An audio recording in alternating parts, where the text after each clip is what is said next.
This is my family's personal Ford Mustang Mach-E.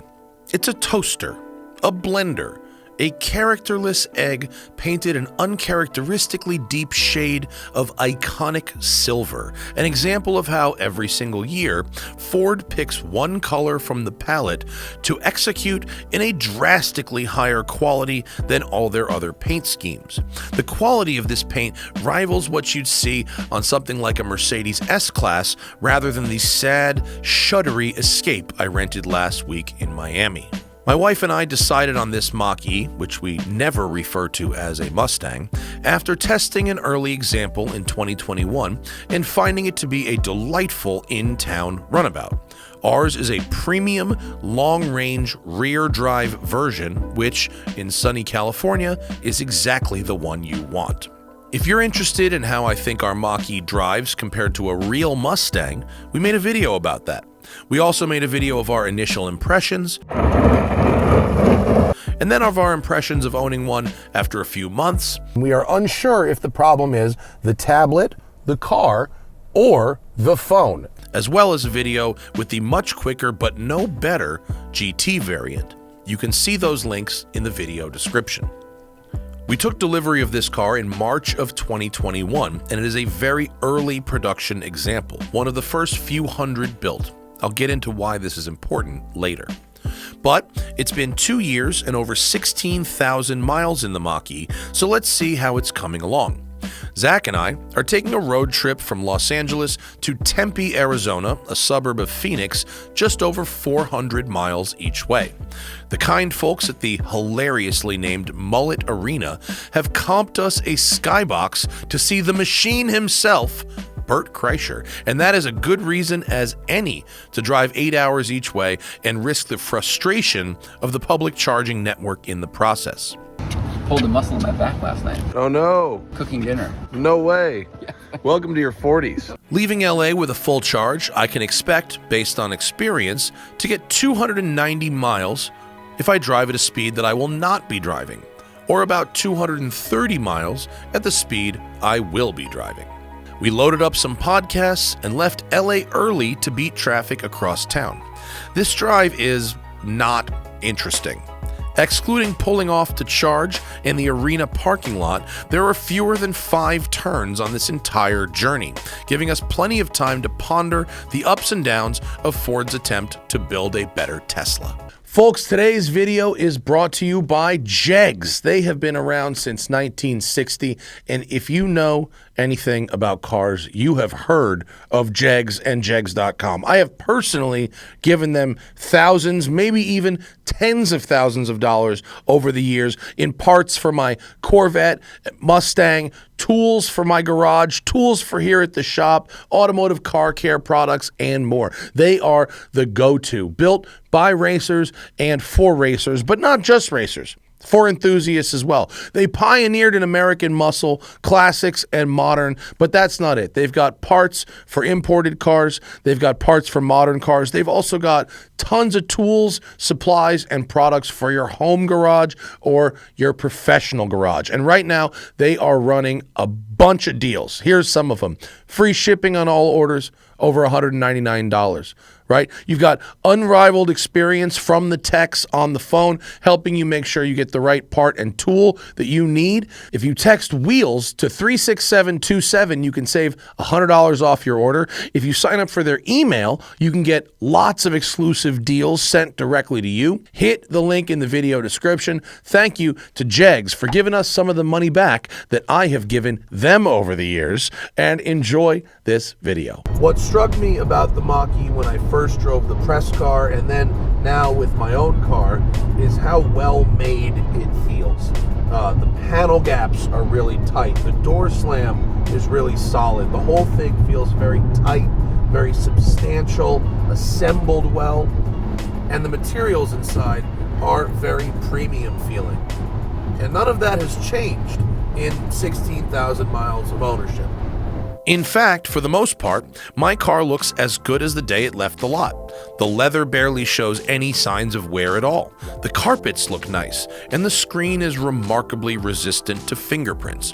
In fact, you can only tell the car has been used by looking in one specific place. The track advance button on the steering wheel. Although the rest of the interior looks brand new, the finish has totally worn off of this one button. It is easily the most pressed button in the car, right? Because the music is always better on the next station.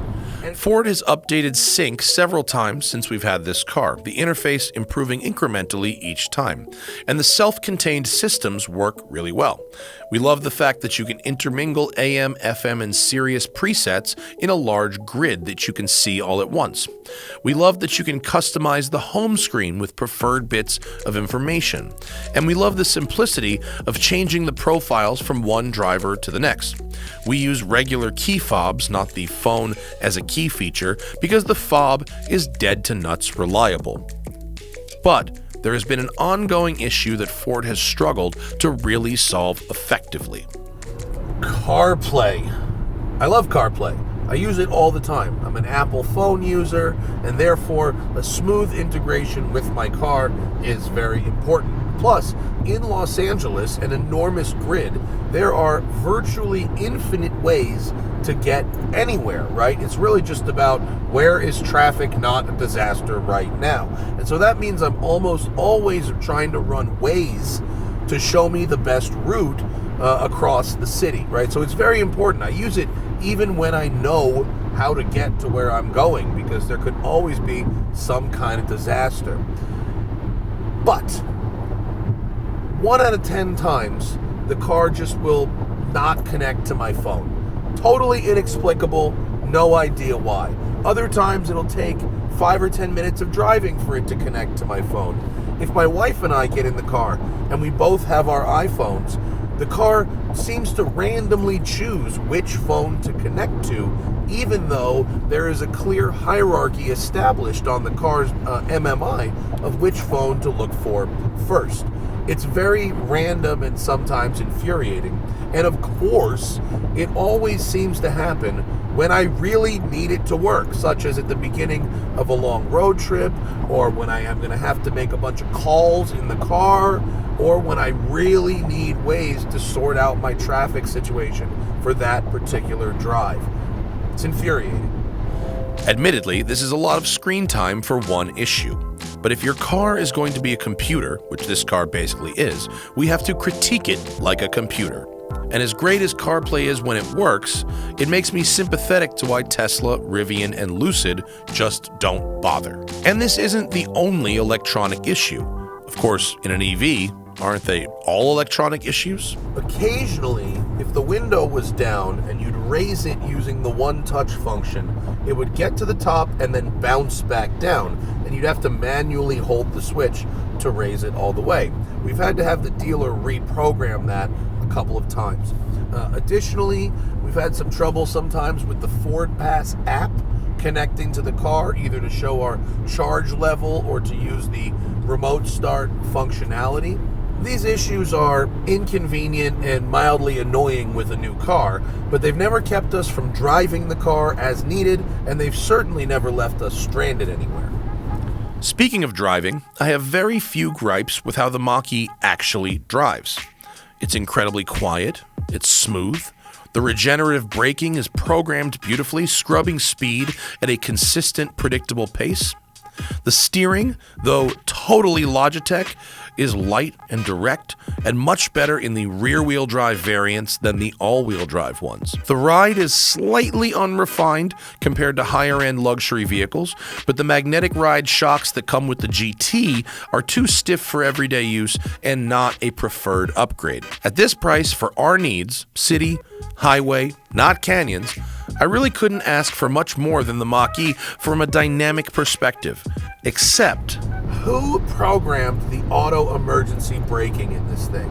It's been a problem with every Mach-E I've driven. Fortunately, it doesn't phantom brake on the highway, but when maneuvering tightly at low speeds, either in traffic or in a parking lot or even inside of my shop, it will violently slam on the brakes in a situation where I'm actually in control and need those couple of feet to maneuver slowly.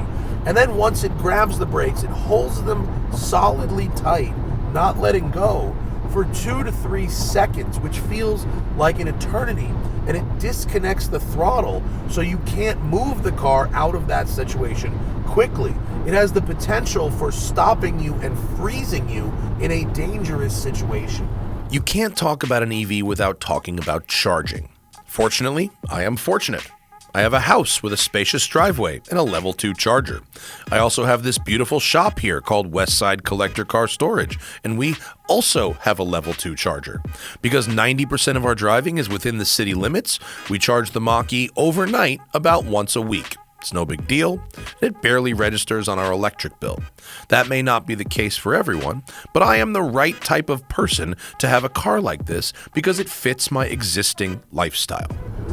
But on a road trip, we are going to have to deal with the public charging network. In fact, getting from LA to Phoenix, we're going to have to deal with it twice each way.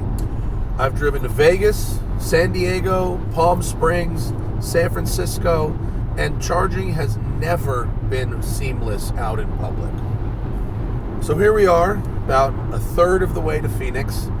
Let's see if this will be my first ever easy charging experience.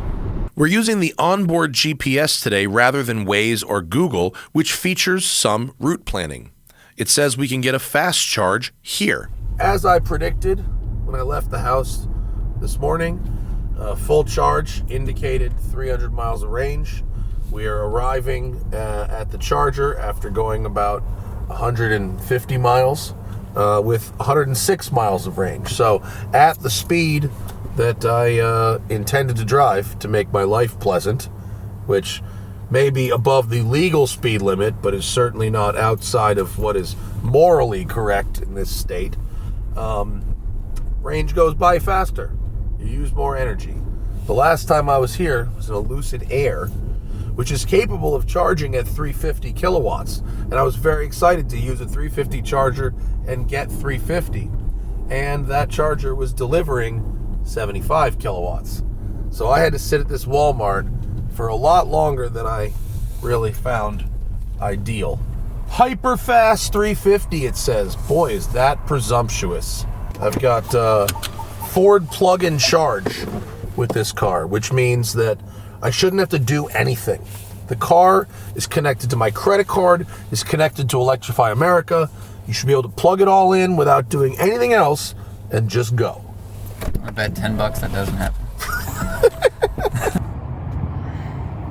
The maximum power of this charger has been temporarily reduced in order to improve service and perform an update. Let me just tell you that I was last at this charger in May of 2022. That same screen was up. The same screen. Big Okay. update. This connector seems like it's intact. What are the odds this works? First plug. First attempt. Connecting to vehicle. Locking mechanism has worked. See, the thing is, people talk about range anxiety. It's not about range anxiety. I can accurately predict my range based on how I'm driving. The gauge is accurate. My brain works. I know how far I've got to go. It's not range anxiety. It's infrastructure anxiety. It's when I get to the place I need to go, will I be able to fill back up? And so that's a matter of shifting priorities away from range, which means we need infinitely bigger batteries, to infrastructure, which is we need reliable, dependable ways to charge up the batteries we've got. It's not range anxiety, it's infrastructure anxiety. It connected. Hey! So right now, it's delivering 81 kilowatts. The car can handle 150. The charger says up to 350, but what it's actually delivering is 81. It's under delivering, let's just say that. but it is going. Electrify America would consider this a successful charging attempt. And I will say, it worked on the first try, so yay. But we are going to have to be at this charger twice as long as we thought we were going to have to be at this charger. So there's that. Okay, we've been here for 35 minutes.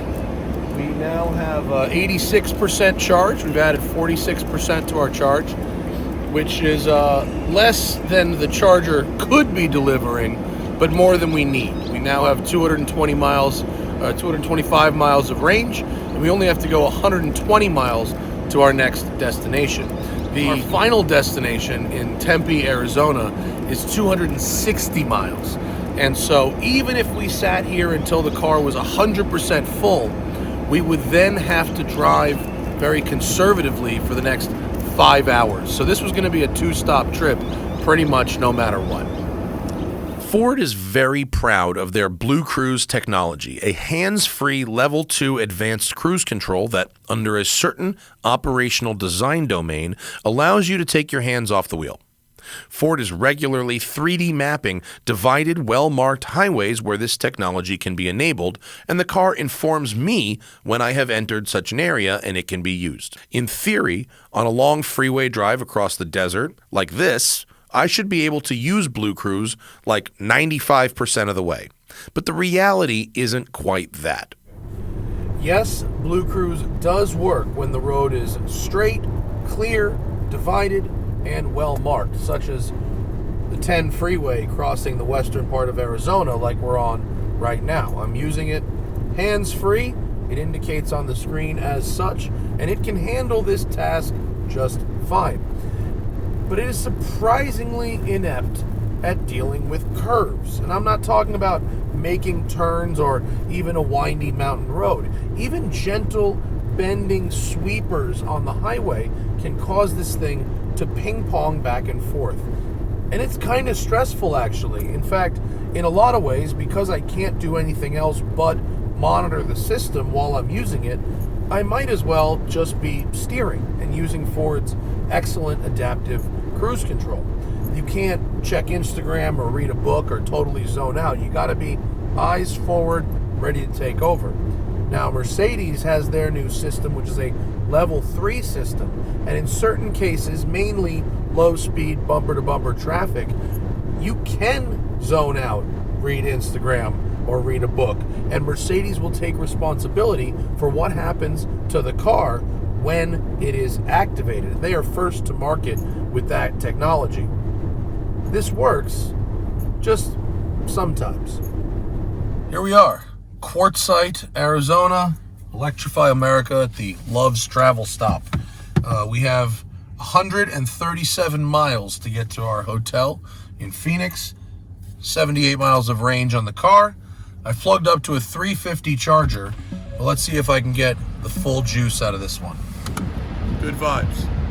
Good vibes. Well, it said connecting to the vehicle, and then it said reconnecting to the vehicle. It is not recognized plug and charge. So plug and charge was a fail. However, I have the app, and here we are. And this is number 303. Swipe to start charge. Processing my payment. Yeah, charging start error. Yeah, see that's what we're talking about with this. Like an NES.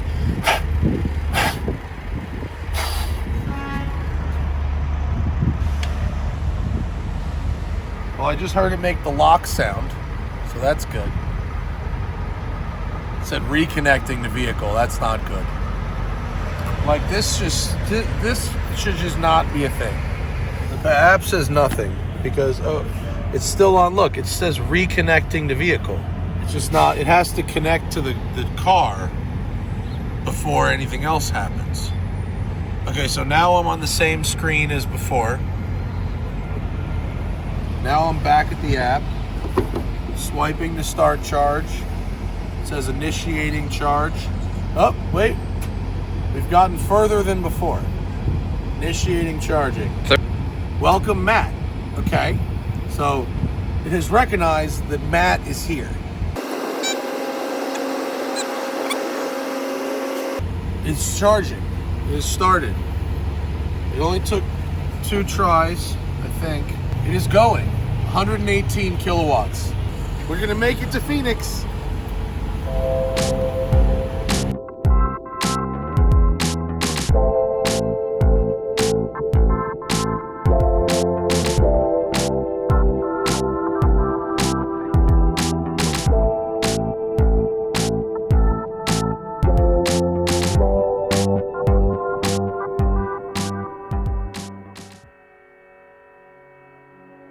Phoenix, the summer destination of migrating air conditioners. It is the 5th most populated city in the US, possibly because it has one of the most sexually active student bodies in the country.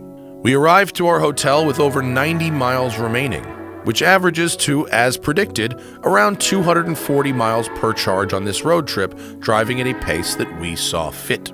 There really is a lot to like about this car. It's spacious in the front and back, comfortable, as fast as you'd ever need it to be, dependable by EV standards, and the fit and finish, aside from the skip button, is beyond reproach. This is a good car.